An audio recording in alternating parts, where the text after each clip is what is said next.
Dozens of Thohoyandou residents have told our business reporter Ntokozo Khumalo that their lives have been turned upside down since the VBS looting started unraveling in 2018 when it was placed under liquidation. She joins us now for an update from Thohoyandou. Ntokozo, once again, a very good morning to you. So, a bank meant for the poor but has left the very people vulnerable.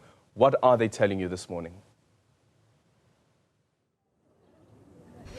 Hi, Aldrin. Well, this morning activity is picking up. We are still at the complex where the VBS branch used to be, and we had, hundreds and hundreds of grandmothers and depositors who had saved their money with the bank, queuing outside, hoping to be able to get their money back. And what we've been hearing, of course, is those disgruntled people saying that before any more arrests are made, they want their money back, but also highlighting that some, if not a lot, Aldrin, of, the savers, the depositors here, have actually passed away since that liquidation in 2018 and have passed away without receiving their money. And if we do remember, the bank is rooted in cooperatives and stock files, really to empower the community here. And I am joined now by the treasurer of one of the oldest stock files in the region, rooted all the way back from your own grandparents.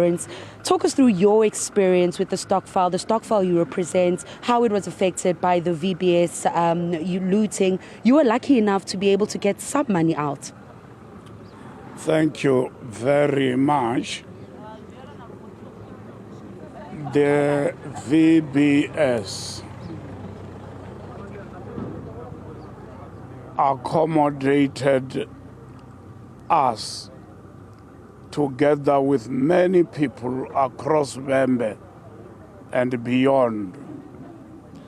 It is in this building to my right that we saved money, a lot of money, for those of us who are not in the category of millionaires and billionaires. Then came the time when we heard over the news that the VBS was collapsing.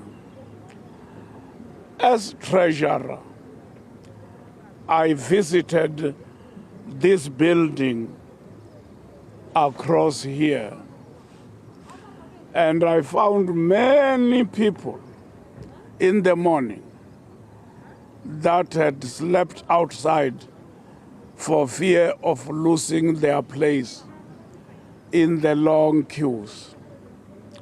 And they told me that they are struggling to get some money out of their savings.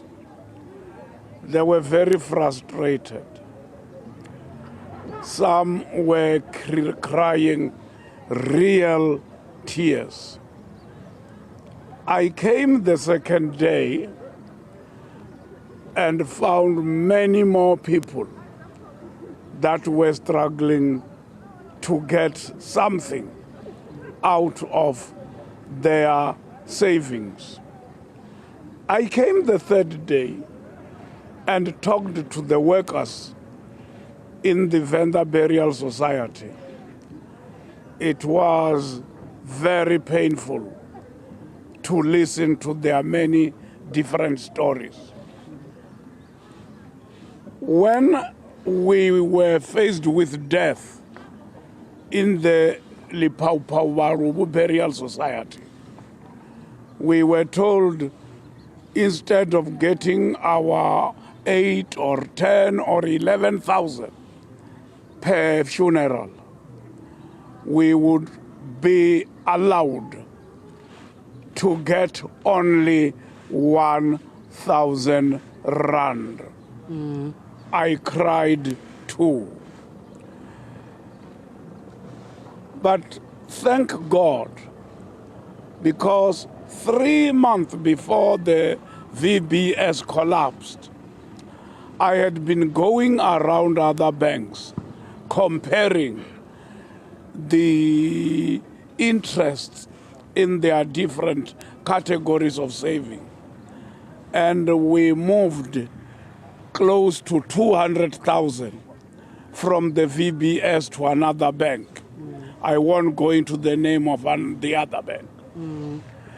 And those of us who were still working and those of us who had retired from government service decided that our way forward would be that when the frustrated people have lost one of their family members, we would collect from our own pockets to assist a family to get the amount that they were supposed to get. So it's that community really working together. Unfortunately, we'll have to leave it there for now. That is, of course, Dan Farisani, who represented a funeral burial society here in Vembe, saying that, you know, those who were able to then support those families who had lost their funds, almost 200,000 rand that was lost by the funeral society. You know, VBS saying that they would only be able to get about 1,000 rand when it's about 11,000 rand that's needed per family, or that the Bureau Society would cover. So some of the issues, and you know, Dan Farisani is still going to tell us a little bit more details when it comes to just the extent of the wrath that the VBS looting has left the people here in Thohoyandou. Aldrin. Ntokozo, Khumalo, thank you so much for your time. Really remember those visuals quite vividly of elderly people sleeping outside that branch in Thohoyandou.